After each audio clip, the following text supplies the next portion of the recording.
휴대폰의 지도를 완전히 바꿔버린 회사가 있습니다. 누군가는 그 로고가 썩은 사과같이 생겼다 해서 말이 많지만 그것은 미국의 애플의 아이폰입니다. 이 애플의 아이폰이 얼마나 대단하냐면요, 이 아이폰 때문에 전자사전이나 또 내비게이션이나 MP 플레이어 등등이 사라지게 만들었습니다. 얼마나 성공했는가? 시가총액이 1069조입니다. 별로 안 놀라실 줄 알았지만 이 예산이요, 대한민국 1년 예산이 428조입니다. 2년 반 동안 대한민국을 움직일 수 있는 돈입니다.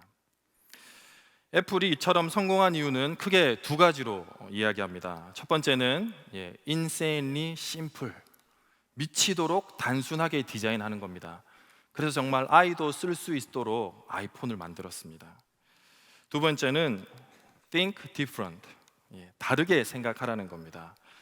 남들이 생각하는 대로 살면 세상을 바꿀 수 없으니 무언가 다르게 생각해 보라는 것이죠. 친구들과 음식점 가서 물어봅니다. 뭐 먹을래? 그러면 뭐라고 대답하죠? 아무거나. 그래서 아무거나를 먹고 또 이야기합니다. 뭐 하고 놀래? 뭐든지. 이렇게 별 생각 없이 우리는 대답합니다. 그런데 싱가포르에 있는 한 음료 회사가 이 아이디어에 착안해서요, 음료 브랜드를 두 가지 만들었습니다.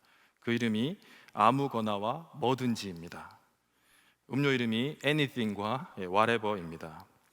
이 음료가 특이한데요, 포장은 다 똑같습니다. 그런데 그 포장은 똑같지만 맛이 6가지가 있습니다. 그래서 캔을 따서 마셔보기 전에는 어떤 맛인지 모르는 거예요. 사람들이 얼마나 요즘 맛있는 걸 좋아합니까? 저도 포항에서 서울로 처음 와보니까 TV에서만 보던 맛집들이 많이 있는 겁니다. 그래서 줄을 서서 먹었던 기억이 있습니다. 그런데 신기한 게도 무슨 맛인지도 모르는 이 음료 애니싱과 와레버는 정말 더 잘 팔리거든요. 예측 불가능한 경험에서 오는 즐거움이 있기 때문입니다. 이 회사는 다르게 생각했습니다. 이 회사는 맛이 아니라 색다른 경험을 팔겠다. 이 마케팅에 성공해서 남다른 결과를 가져왔습니다. 대한민국 사람들은 특별히 모험을 좋아하지 않는 사람이라고 해요. 대한민국의 젊은이들이 특별히 안정된 삶을 많이 찾고 목말라 있습니다. 아마도 우리 기억 속에 IMF의 상처가 남아있기 때문일 것입니다. 그래서 지금도 수많은 젊은이들이 공무원 시험을 준비하고 있습니다. 아마 여기 앉아 계신 분들 중에도 예배가 끝나면 학원에 가서 공부하러 가시는 분이 계실지도 모르겠습니다. 왜 이렇게 열심히 공무원이 되려고 하는 걸까요? 그것은 불확실이 우리를 두렵게 만들기 때문입니다. 그래서 다들 안정된 공무원 하러 가는 겁니다. 그런데 경상북도만한 이스라엘은 완전히 다르게 생각합니다. 불확실성에 투자하고 도전하기를 꺼리지 않습니다. 이스라엘이 우리 기독교의 성지이기도 하지만요, 이스라엘이 벤처의 성지입니다. 사막의 70%가 사막인 나라, 그리고 900만 명밖에 되지 않는 이 이스라엘에 7,600개의 신생 벤처 회사가 매년 생겨나고 있습니다. 그리고 이 기업들이 성장해서요, 더 큰 회사에 인수되는데 그 금액이 연간 8조 원이고 이스라엘 연간 수출액의 50%를 차지합니다. 수출액의 절반이 벤처 기업을 통해서 생긴다는 것입니다. 벤처는요, 성공할 확률이 1%래요. 100개 만들면 하나 살아남고 나머지 99개는 망하게 됩니다. 그럼에도 불구하고 이스라엘은 그 도전과 열정을 통해 세계의 우수한 국가가 되었다는 것입니다. 우리의 신앙도 마찬가지입니다. 우리는 좀 다르게 생각해야 됩니다. 이것을 신앙의 역설이라고 표현하고 싶습니다. 영적인 원리는 세상과 반대일 때가 많이 있습니다. 오늘 본문 20절을 보니 바울은 신앙의 역설을 이야기합니다. 나는 십자가에 죽었고 내 안에 예수가 산다. 이것이 기독교가 말하는 신비요 역설입니다. 기독교는 참 역설적입니다. 세상은 나를 위해서 살라 하는데 예수님은 남을 위해서 살라고 합니다. 세상은 넓고 편한 길로 가라 하는데 예수님은 좁고 바른 길을 걸으라 합니다. 세상은 모두 자기를 사랑하고 자존감을 높이라고 하는데 예수님께서는 하나님을 사랑하고 남을 섬기라 이야기합니다. 그런데 신기하게도 이 역설이 사람을 바꾸고 세상을 바꿉니다. 우리가 그런 길을 가야 하는 줄 알지만 그런 길 가는 게 얼마나 어렵습니까? 왜냐하면 우리 인간은 끊임없이 눈에 보이는 것을 추구하는 존재이기 때문에 그렇습니다. 예수님께서 광야에서 금식하실 때 3가지 시험을 받으시죠. 첫 번째 무엇입니까? 돌이 떡이 되게 해라. 두 번째, 성전 꼭대기에서 멋지게 번지 점프 해봐라. 세 번째, 천하의 모든 권세를 다 줄 테니 내게 엎드려 봐라입니다. 한마디로 눈에 보이는 것, 현세를 추구하라는 것이죠. 오직 세상에 보이는 것, 또 넓은 길, 편안한 길로 가라는 것입니다. 그때 예수님께서 말씀하십니다. 사단아, 물러가라. 주 너의 하나님께 경배하고 다만 그를 섬기라. 사탄의 시선은 현재의 편안함과 자아의 만족함에 고정되어 있는 반면에 예수님은 언제나 영원하신 하나님 그분과 그 말씀에 시선이 고정되어 있습니다. 세상과는 반대입니다. 거창고등학교를 아실 겁니다. 아마 여러 번 들으셨을 텐데요. 기독교 정신으로 세워진 이 고등학교에 직업 10계명이 있습니다. 첫 번째는 월급이 많은 곳보다 적은 쪽을 택하라. 내가 원하는 곳이 아니라 나를 필요로 하는 곳으로 가라. 승진 조건이 없는 곳으로 가라. 조건이 갖추어진 곳이 아니라 황무지를 택하라. 마지막 10번째는 영광의 자리가 아니라 단두대가 있는 십자가가 있는 곳으로 가라라고 이야기합니다. 이 직업 10계명이 말해주는 것이 무엇입니까? 세상과 반대로 살으라. 역설적인 삶을 살라고 말합니다. 왜냐하면 이것이 예수의 정신이고 기독교의 정신이기 때문입니다. 그리고 이 역설이 세상과 사람을 변화시키기 때문입니다. 오늘 우리가 읽은 본문도 마찬가지입니다. 신앙의 역설을 말해줍니다. 너 죽고 내 안에 예수가 살게 하라. 최근에 일본에서 우리나라 수출 규제를 시작했죠. 근데 제가 좀 인터넷을 검색하다 보니까 일본이 좀 저질 같아요. 그 TV에서 어떤 거를 보도하냐면요, 역사도 왜곡하고요, 또 위안부 소녀상도 조롱하고요, 또 우리 정치인들 외모도 막 비하하더라고요. 아주 좀 수준이 좀 떨어지는 것 같아요. 근데 우리 국민들은 얼마나 성숙합니까? 그냥 노 재팬, 사지 않겠다, 불매운동 하지 않습니까? 사지 않겠다, 가지 않겠다, 먹지 않겠다. 그러던 중에 이런 글을 읽었는데 참 가슴에 와닿았습니다. 내가 독립운동은 못했어도 불매운동은 하겠다. 내가 독립운동은 못했어도 불매운동은 하겠다. 생각해 보았습니다. 과거에 왜 수많은 우리 선조들이 나라를 위해서 목숨을 버렸습니까? 왜 친일의 넓은 길을 놓아두고 독립의 좁은 길을 걸어갔습니까? 그것은 그 죽음의 길이 나라를 살리고 나를 살리는 길이었기 때문입니다. 당시에는 보이지 않는 독립된 대한민국을, 위대한 한국을 그들이 보았기 때문입니다. 나 하나 살고자 친일하면 영원히 독립은 이루어지지 않습니다. 그러나 나 한 명 죽어서 독립의 머릿돌이 되면 그것이 모여 나라가 되고 국민이 된다는 것을 알았기 때문입니다. 이순신 장군님도 이렇게 말씀하셨죠. 살고자 하는 자는 반드시 죽을 것이요 죽고자 하는 자는 살 것이다. 그 마음과 결단으로 왜구들을 몰아내었습니다. 그런데 요즘 다른 이순신 신앙 장군을 말하시는 분들이 많은 것 같아요. 세상과 사회에 나가가지고 내가 예수 믿는 것을 아무에게도 알리지 말라, 이렇게 다니니까 믿는 사람인지 안 믿는 사람인지 구분이 안 간다는 겁니다. 우리는 하나 깨달아야 합니다. 죽고자 하면 예수님께서 우리 안에 산다. 오늘 우리가 읽은 이 16절은 익숙한 본문입니다. 그런데 오늘 이 16절이 나온 배경이 있습니다. 그것이 11절과 12절에 나오는데요. 안디옥은 이방 지역에 세워진 교회였습니다. 안디옥 교회는 특별히 그 교회의 담임 목사님이 게바, 베드로였습니다. 그런데 어느 날 예배를 마치고 이방 지역의 사람들과 같이 모여서 밥을 먹었는데요, 소식이 들려옵니다. 유대 지역에서 누가 온다는 거였습니다. 그런데 그들은 어떤 사람이냐? 그들이 이렇게 주장하는 사람들이었습니다. 예수를 믿어도 구원받는다. 그러나 율법도 지켜야만 구원받는다라고 주장하는 사람들이었습니다. 율법 중에는 이방인들과 교제를 금지하는 법이 있었거든요. 그래서 베드로가 좀 찔리는 거예요. 혹시 저 사람들이 와서 내가 이방 사람들과 밥을 먹는 것을 보면 나를 비난하면 어떡할까?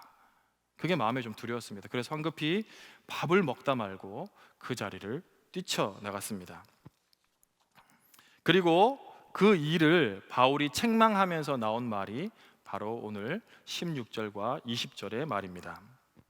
무엇입니까? 인간이 의로워지는 것은 율법을 행함으로써가 아니라 예수를 믿는 믿음으로 가능하다는 것입니다. 우리들 모두 어떻습니까? 우리 모두 열심히 하기로는 둘째 가라면 서러운 사람들입니다. 대한민국 사람처럼 부지런한 사람들, 열심히 행동하는 사람들 어디 있습니까? 전 세계 부지런하기로 소문난 미국 유대인들의 채소 가게와 세탁소를 멸종시킨 게 바로 우리나라 국민입니다. 새벽부터 가장 빨리 움직이는 민족이 우리 민족이지요. 교회도 기쁨으로 섬기고 봉사하고 헌금하며 열심을 내서 하나님의 영광을 위해 섬깁니다. 그래서 많은 성장과 축복도 받았습니다. 감사할 일이죠. 그런데 그렇게 열심을 내어도 우리가 최선을 다해도 되지 않는 일들이 많이 있음을 보게 됩니다. 곳곳에서 문제가 터져 나옵니다. 우리의 경제, 우리의 교육, 우리의 문화, 곳곳에서 잡음이 일어나고 있다는 것입니다. 우리의 행위로 아무리 노력해도 되지 않는 것이 있다는 것이죠. 우리의 자녀들 어떻습니까? 바르게 자라기를 원합니다. 신앙의 전수가 되기를 원합니다. 그러나 얼마나 많은 우리의 다음 세대들이 신앙을 저버리고 있습니까? 남편들은 사업을 위해서 밤낮으로 노력해도 적자를 면하기 어렵습니다. 올바른 가정을 지키기 위해 남몰래 눈물을 흘리는 아내의 노력도 물거품이 될 때가 많이 있다는 것입니다. 우리의 이런 행동과 노력이 아무런 소용이 없을 때가 많이 있습니다. 그래서 오늘 16절은 말합니다. 우리의 가정과 우리의 자녀와 우리의 직장과 우리의 나라가 의로워지는 방법은 너희들의 노력과 헌신이 아니라 예수 그리스도를 믿는 믿음 안에서 가능해진다. 믿는다고 하면서 우리의 생각대로, 우리의 가치관대로 하지 말고 하나님의 생각대로, 하나님의 말씀대로 행할 때에만 의로워진다고 말합니다. 그때야 비로소 우리의 가정도, 우리의 직장도, 우리의 나라도 회복되고 치유되어질 것입니다. 우리 인간의 행위와 지식으로는 결코 의로워질 수가 없습니다. 우리의 노력으로도 우리 스스로는 의인이 될 수 없는 것입니다. 인간의 윤리적인 행위나 도덕적인 행위가 아니라 오직 예수 그리스도가 우리 안에 들어와서 우리에게 복음이 되실 때에만 의로워진다는 것을 말하고 있습니다. 그러면 믿음이란 무엇일까요? 믿음이란 당연히 예수 그리스도를 믿는 것입니다. 그런데 오늘 이 16절 3반절에 그리스도를 믿는 믿음을 원어로 피스티스 크리스토라고 하는데요, 이것을 직역하면 그리스도의 믿음 또는 그리스도의 신실하심으로 번역할 수 있습니다. 그래서 다시 읽어보면요, 우리가 의로워지는 것은 율법의 행위가 아니라 그리스도의 신실하심이다라고 읽을 수 있습니다. 우리의 믿음은 때로 롤러코스터 같습니다. 언제는 그 믿음이 너무나 깊고 뜨거워서 어쩔 줄 몰라요. 찬양하면 눈물이 나고 기도하면 가슴이 뜨거워집니다. 이 비전 채플에 앉아서 찬양만 해도 그냥 눈물이 줄줄줄 흐릅니다. 그런데 때로는 우리의 믿음이 너무 약해서 우리의 믿음이 차가운 얼음장 같습니다. 때로는 주님이 계신가 안 계신가 의심이 들기도 한다는 것입니다. 그러나 그럴 때마다 우리는 이 본문을 주목합니다. 우리가 의로워지는 것은 우리의 행위나 우리의 행동이 아니라 그리스도의 신실하심 때문이다. 그리스도의 어떤 신실하심 때문입니까? 역사 이래로 계시되어 온 메시아가 계십니다. 우리를 구해주시겠다 약속하신 분, 죄와 고통과 죽음과 지옥의 형벌에서 구원해 주시겠다고 약속해 주셨던 분이 계십니다. 그런데 참 역설적이게 그분은 신이 아니라 인간의 모습으로 오셨습니다. 게다가 왕이 아니라 고난당하는 어린 양의 모습을 하고 오셨습니다. 그리고 마침내 저 2000년 전 골고다 언덕에서 그 약속의 십자가를 신실하게 지셨습니다. 그분이 바로 예수님입니다. 그 사건이 바로 예수의 신실하심입니다. 신실하신 십자가 사건 때문에 오늘도 의인은 의롭다 칭함을 받게 되는 것입니다. 우리 인간이 참 약하죠. 우리가 젊을 때는 잘 모릅니다. 그런데 60만 넘어보면 안 돼요. 60만 넘어보면 우리 육체가 얼마나 유리 같은지 다 안다는 것입니다. 60을 넘으면 따로 해부학을 공부하지 않아도 된답니다. 비가 오면 무릎이 소리를 칩니다. 여기가 무릎이다. 무릎이 아프다. 자동차를 운전하면 허리가 소리칩니다. 허리가 아프다. 여기가 허리다. 이처럼 우리 인간은 유한한 존재입니다. 여러분 모두 죽습니다. 이런 우리를 긍휼히 여기시는 분이 계시니 그분이 바로 예수님입니다. 그래서 그분이 역사의 중간을 찢고 들어오셔서 우리 모두를 구원해 주셨습니다. 그 사건이 바로 십자가의 사건이요, 그 사건이 바로 신실하신 사건이라는 것입니다. 한소망교회 모든 성도 여러분, 제가 온 지 얼마 되지 않아서 여러분들의 모든 사정을 일일이 알 수는 없습니다. 그런데 누군가는 가정의 문제로, 누군가는 직장의 문제로, 누군가는 경제의 문제로, 누군가는 미래에 대한 불안의 문제로 근심되고 걱정되시는 분들이 많이 있을 것입니다. 그러나 오늘 우리 모두 이 신실하신 십자가 사건에 의지해서 간절히 일어서시기를 소망합니다. 역사적 실제 사건이며 영원한 사랑의 사건인 이 십자가의 사건에 의지하여서 오늘도 우리는 다시 일어설 수 있는 것입니다. 모든 질문에는 답이 있다고 하죠. 예수를 믿는 사람들은 다 답을 얻은 사람들입니다. 인생의 마스터 키를 가진 사람들입니다. 우리 믿으시면 아멘 합시다. 한 4분 정도가 아멘 안 하신 것 같은데, 한 목사님의 간증입니다. 어느 여집사님이 있었는데요, 젊을 때 철없이 그냥 결혼을 했어요. 그런데 문제는 남편이 술만 먹으면 그렇게 아내를 때렸답니다. 그런데 아이가 있기 때문에 참고 또 참았습니다. 그런데 아이가 5살 되던 때 도저히 못 참고 그냥 가출해 버렸습니다. 5살 된 아이가 퉁퉁 부른 눈으로 엄마를 찾습니다. 엄마 어딨어? 엄마 찾아내.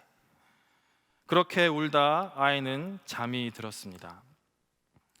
꿈에서도 아이는 엄마를 그리워했을 거예요. 그리고 아이에게는 많은 질문이 있었을 것입니다. 아빠는 왜 그렇게 엄마를 때렸냐고. 엄마는 왜 참지 못하고 나를 버리고 집을 떠나갔냐고. 엄마가 보고 싶으니 빨리 오라고 아이는 꿈속에서도 외쳤을 것입니다. 이런 아이에게는 어떤 좋은 장난감도 해답이 될 수 없습니다. 어떤 좋은 게임기도 답이 되지 않아요. 어떤 좋은 아이패드나 아이폰도 꿈이 되지 않습니다. 이 아이의 모든 물음과 상황의 해답은 바로 엄마입니다. 어떤 질문도 어떤 해답도 필요가 없는 겁니다. 그저 엄마가 와서 아이의 손을 꼭 잡고 껴안아주면 되는 겁니다. 이처럼 존재가 답입니다. 예수께서 계신 그것이 우리의 해답이라는 것입니다. 그 외에 다른 답을 찾는다면 그것이 불신앙이요 율법의 행위가 된다는 것입니다. 20절의 말씀은 제가 참 좋아하는 말씀입니다. 우리의 죄된 자아가, 그러니까 예수를 만나기 전 우리가 행위로 의로워지려고 했던 그 자아가 이제 예수님을 만나고 십자가에 다 못 박아 버렸다는 이야기입니다. 그리고 이제 내 안에 그리스도께서 함께 사신다는 것을 말합니다. 관계가 맺어진 것입니다. 동행하게 된다는 것입니다. 이것이 기독교의 본질이요 그리스도와의 연합함입니다. 우리가 죽었는데 이제 내 안에 그리스도가 사신다. 여러분 연탄을 날라보신 적이 있습니까? 연탄은 까맣기 때문에 연탄을 날은 사람은 누구나 저 사람이 연탄을 날랐구나 알 수 있습니다. 예수님을 만나기 전 우리 인간도 이처럼 검은 숯을 가득 가지고 있는 연탄과 같은 존재였습니다. 죄가 가득한 존재였습니다. 속까지 까매요. 그리고 이 죄는 나만 아니라 우리 주변의 사람들도 오염시켰습니다. 그러나 연탄이 불을 받으면 상황은 완전히 달라집니다. 자신을 불태우고 자신을 죽이게 되면 연탄, 따뜻한 불이 피어오릅니다. 최고로 따뜻한 세상을 제공해 줍니다. 추운 겨울 따뜻한 아랫목을 만들어 주고요, 우리 아버지 추운 겨울에 따뜻한 물에 머리 감고 출근하게 해줍니다. 연탄불에 고구마도 지포도 뽑기도 맛있게 구워 먹습니다. 연탄이 불을 만나면, 연탄이 자신을 죽이면 그때부터 주변에 온기가 생기게 된다는 것입니다. 연탄 그대로 있으면 아무런 소용이 없습니다. 그대로 있으면 그저 검댕이 숯이나 묻히고 다니는 천덕꾸러기입니다. 그러나 연탄이 자기를 부인하게 되면, 자기를 불에 태워 죽이게 되면 그때부터 사람들이 몰려옵니다. 사람들이 다 좋아합니다. 여러분은 여러분의 싱싱하고 고집 많고 굳어있는 여러분들의 모든 자아를 오늘 성령의 불을 만나서 태워달라고 간절히 기도하시기를 바랍니다. 여러분 한 분이 온전히 태워지면 그로 인해 가정이 변화되고 직장이 변화되고 또 교회가 변화되고 나라가 변화될 줄로 믿습니다. 무엇보다 우리가 영적인 존재로 변화되고 우리의 눈이 영원하신 하나님을 바라보는 믿음의 존재가 된다는 것입니다. 여러분 다 들여서 태워져야 돼요. 대충 태워지면 안 됩니다. 연탄이 타다 말면 어떻습니까? 겉은 하얀데 속은 까맣잖아요. 그리고 연탄이 타다 말면요 금세 차가워집니다. 예수님께서는 자신을 십자가 위에 철저히 태우셨습니다. 죽기까지 태우셨습니다. 그리고 다 태우고 나니 하나님이 예수님을 새로운 존재로 부활시켜 주셨습니다. 우리도 마찬가지입니다. 하나님 말씀 앞에 우리 완전히 태워야 합니다. 십자가 앞에 우리를 완전히 내어 드려야 합니다. 그리고 말씀에 의지해서 내 자아가 완전히 죽을 때, 태워질 때 주님께서 우리를 새로운 존재로 거듭나게 하신다는 것입니다. 1960년대 중국은 문화혁명 시대였습니다. 이때 한 실화가 있는데요, 이 이야기가 전해져서 영국으로도 만들어졌습니다. 문화혁명 당시에 비극적이고 격동의 시기를 겪고 있었습니다. 이때 한 형제가 있었는데요, 그 문화혁명 때문에 부모를 잃었습니다. 고작 형이라 해봤자 17살, 동생이라 해봤자 15살입니다. 그런데 불행 중 다행으로 누군가의 전도로 형은 예수님을 믿게 되었습니다. 그래서 천국에 계신 엄마 아빠보다 더 좋은 예수님을 만나서 그 모든 무거운 짐들을 내려놓고 열심히 신앙생활을 했습니다. 주변 공장에서 열심히 일을 하고 시간이 되면 교회에 나가 예배를 드리는 신실한 청년이었습니다. 그런데 문제는 동생이에요. 동생이 좀처럼 예수님을 믿지 않는 겁니다. 동생의 마음에 늘 불만이 있었습니다. 하나님이 계시다면 왜 우리 부모님을 데려갔는가? 하나님이 계시다면 왜 나는 이렇게 못 사는 집에 태어났는가? 불평불만이었습니다. 학교도 다니지 않습니다. 거리에 불량배들과 함께 어울려 살다가 성인이 되어 이런저런 범죄를 저지르는 동네의 문제아가 되었습니다. 그러던 어느 날이었습니다. 비가 내리는 늦은 밤에 갑자기 동생이 문을 박차고 집 안으로 들어옵니다. 얼굴이 하얗게 질려 있고요, 그의 옷을 보니까 그의 옷에 온 옷에 피가 묻어 있었습니다. 형, 내가 사람을 죽였어. 지금 공안들이 나를 쫓아오고 있다고. 형, 나 어떻게 해야 돼?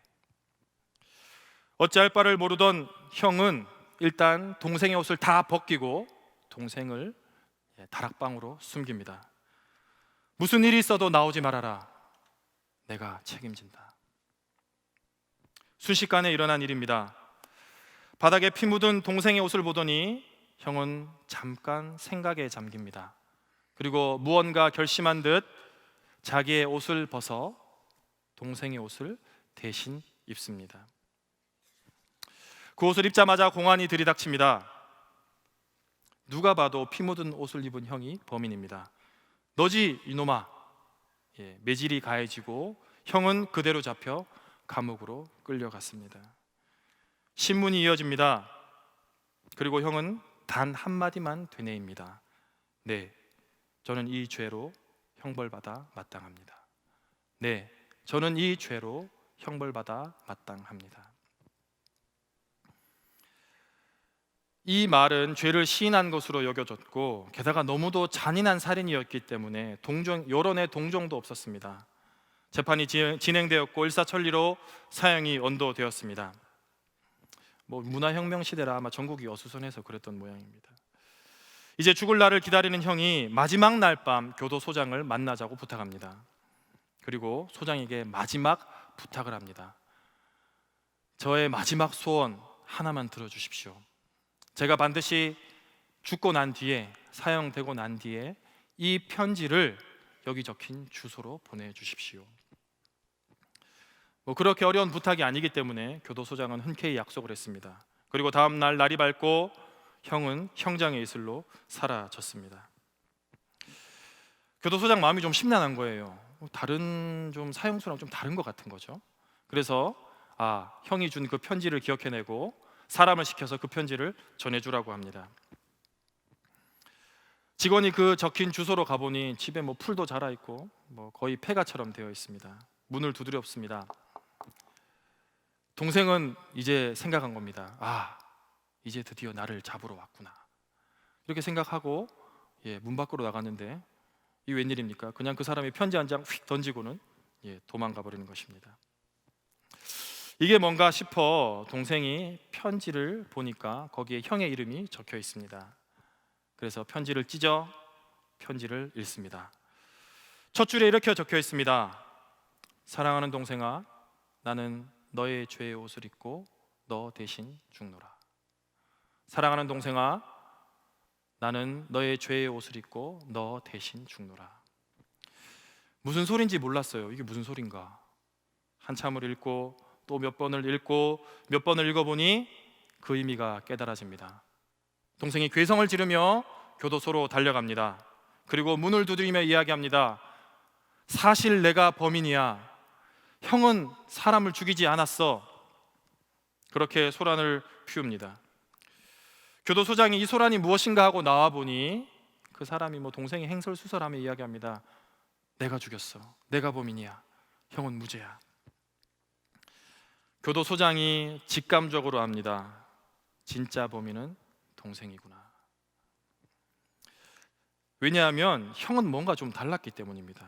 그런데 문제가 있습니다. 만약 진실이 밝혀지면 교도소장의 목도 날아갈 판입니다.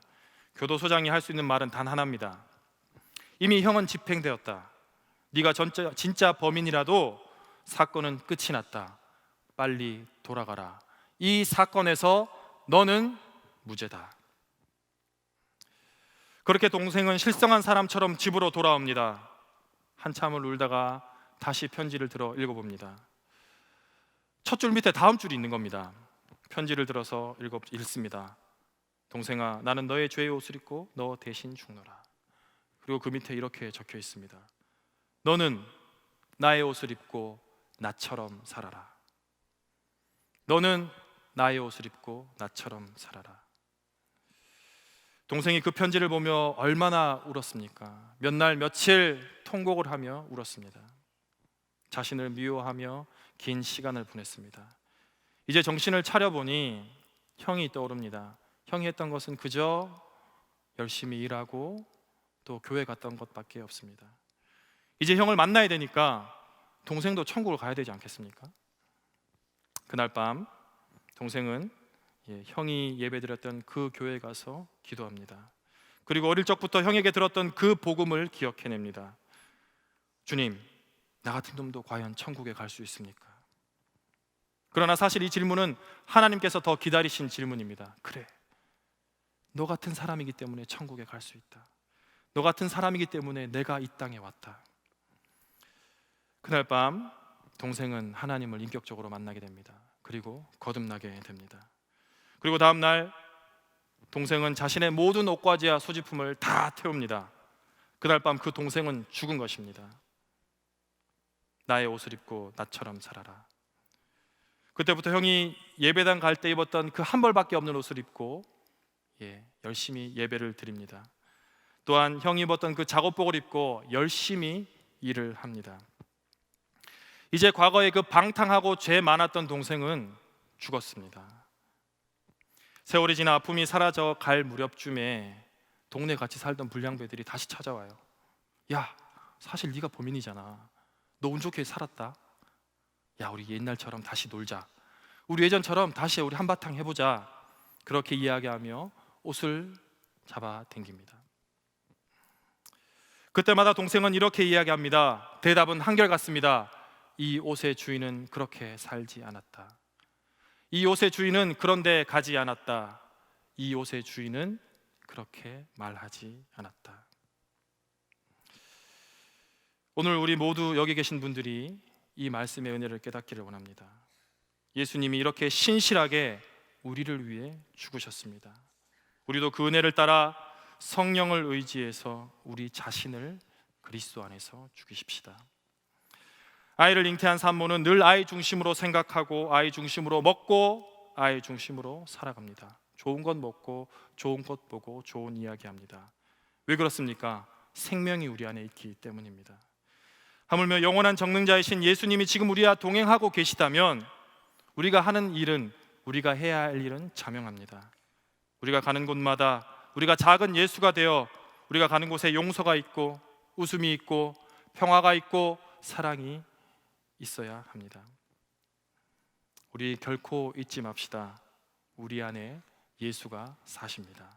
기도하시겠습니다. 사랑의 하나님, 얼마나 허물 많고 죄 많은 우리들입니까? 늘 살기만을 위해 발버둥 치다 보니 정신없이 여기까지 왔습니다. 주님, 오늘 말씀에 의지해서 우리의 죄된 자아를 십자가 앞에 못 박고 죽입니다. 오직 믿음으로 사는 우리들 되게 해 주십시오. 오늘 성령께서 친히 우리들 가운데 찾아오시어 우리들을 만져주시고 회복시켜 주시고 우리 마음속에 답답한 문제들이 해결되어 모든 문제 예수라는 마스터 키로 우리를 풀어 주옵소서. 예수님의 이름으로 기도합니다. 아멘.